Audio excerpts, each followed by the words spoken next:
Market Price Update.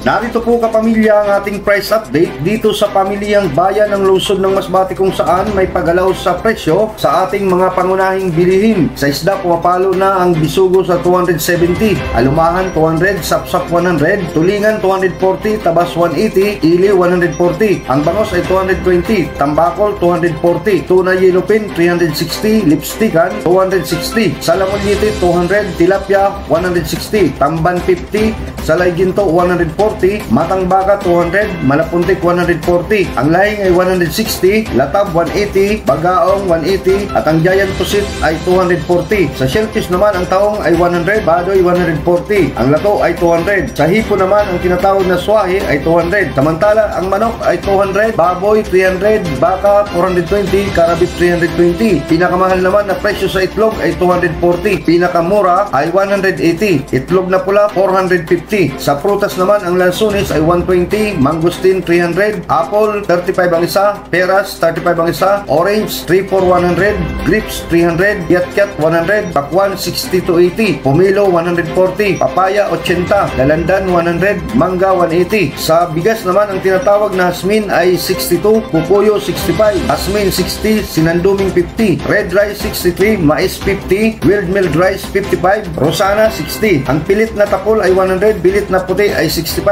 Sa gulay naman ang ampalaya ay 100, talong 100, pipino 60, carrots 120, luya 80, langka 50, sitaw 50, pakbit 50, kamatis 100, siling berde 140, sibuyas 120, patatas 140, okra 100, papaya 40, sayote 60, repolyo 100, Chinese pichay 100, upo 40, gabi 50, litos 600, puso ng saging 40, kalabasa 50, bawang 140, white onion 80, tauge 60, labong 50, siling pula 300, niyog 30. Sa mantika naman ay 90, harina 50, asukal 100, cornstarch 60, pansit 45, asin 20, kape 360, ang asukal na pula ay 80. Yan ang ating price update mula dito sa pamilyang bayan ng lungsod ng Masbate. Ito po ang inyong kapamilya, Jun Danao Dorimon, DYME News.